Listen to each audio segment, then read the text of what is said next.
Hari ini melihat ada suasana yang berbeda di belakang kita. Kami sudah siapkan tim pemburu begal yang siap beraksi 24 jam untuk bersama-sama kita menjaga Jakarta lebih aman lagi. Kami siapkan pada berbagai titik yang cukup rawan terjadi kejahatan, karena dari berbagai kejadian yang terjadi kami analisa dan kami menemukan titik-titik rawan kejahatan, dan di sana kami akan tempatkan tim kami, baik itu yang ada di jajaran Polsek, kemudian Polres, dan jajaran Direktorat Reserse Kriminal Umum. Kita akan sebar di seluruh wilayah hukum Polda Metro Jaya. Kemudian juga kami sedang membangun kolaborasi dengan rekan-rekan yang aktif di media sosial untuk saling berbagi informasi, karena kita butuh kolaborasi yang aktif agar kita sama-sama bisa bergerak respon cepat. Kecepatan kami mendapat informasi akan membantu kami untuk cepat mengungkap perkara yang atau kejadian yang terjadi. Kemudian yang ketiga, tadi sebaran kejadian ya.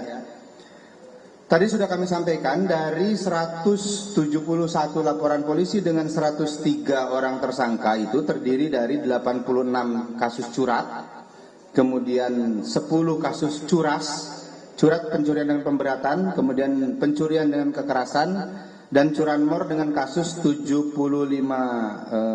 kasus, termasuk dengan penerima barang hasil curiannya. Beberapa perkara yang terkait dengan penerimaan barang hasil curian kejahatan saat ini sudah kami lakukan juga penahanan di Rutan Polda Metro Jaya. Kenapa ini kami lakukan dari mulai hulu sampai hilir, supaya bisa memberikan pembelajaran bagi para pelaku maupun bagi kita semuanya. Kemudian untuk wilayah-wilayah yang terjadi cukup banyak, itu di wilayah penyangga Bekasi, Depok, kemudian Tangerang. Nah, ini juga menjadikan perhatian kami untuk melakukan upaya pengungkapan dan penekanan atas niat dan kesempatan yang dimiliki oleh para pelaku kejahatan. Mudah-mudahan dengan upaya yang kami lakukan ini bisa menghadirkan rasa aman bagi masyarakat Jakarta. Sore Pak, tapi Akbar Pak dari Surat Kabar Jepang Asahi Shimbun. Surat Kabar Jepang Asahi Shimbun. Pak, sorry Pak, kasus lain, tapi mungkin mau nanya update-nya aja.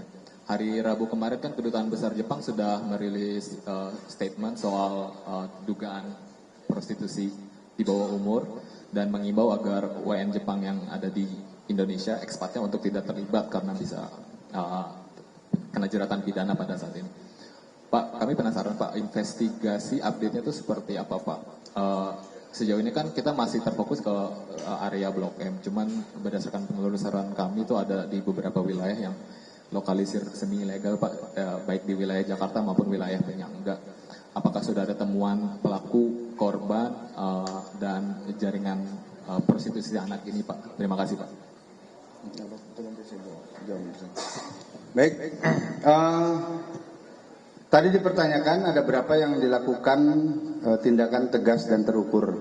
Sebelumnya kami sampaikan rekan-rekan sekalian bahwa petugas kami melakukan tindakan tegas dan terukur berdasarkan pertimbangan di lapangan bahwa saat melakukan upaya paksa ada keadaan yang mengharuskan kami untuk menjamin keselamatan masyarakat di sekitar atau publik, sehingga karena 5 orang tersangka yang memegang 5 pucuk senjata api tersebut maka kami melakukan upaya tindakan tegas dan terukur terhadap 5 pemegang 5 pucuk senjata api tersebut. Terjawab ya, Mas Amin. Oke, Mas Akbar. Kami sampaikan terkait tentang informasi itu dari salah satu platform media sosial tentang adanya prostitusi anak di bawah umur oleh warga negara asing. Saat ini Direktorat PPA dan PPO bersama Direktorat Siber, karena informasi ini ada di dunia digital, makanya Siber juga turun. Termasuk dari Direktorat PPA dan PPO juga mendalami, termasuk dari Polres Metro Jakarta Selatan. Mendalami tentang informasi yang diterima adanya prostitusi anak di bawah umur di wilayah Blok M. Nah, ini kami masih mendalami. Kami juga menyampaikan, karena informasi ini datang dari platform media sosial, apabila ada masyarakat yang mengetahui, melihat, mendengar tentang peristiwa sebenarnya, bisa menghubungi layanan 110 atau mendatangi piket jaga dari Direktorat Siber, Direktorat PPA maupun di Polres Metro Jakarta Selatan. Tapi tim pasti akan mendalami. Sekecil apapun informasi yang beredar itu selalu didalami oleh Polda Metro Jaya.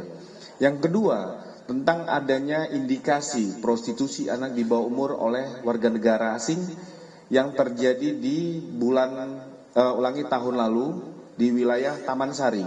Ini sudah dilakukan pendalaman oleh Polsek Taman Sari dan Polres Satreskrim Polres Metro Jakarta Barat.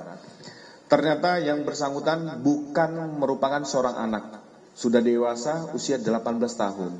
Jadi dengan WNA memiliki hubungan, setiap WNA datang berkomunikasi, itu yang selalu menemani. Sehingga proses penyelidikan dan penyidikan belum ditemukan adanya tindak pidana, baik itu prostitusi ataupun eksploitasi terhadap anak.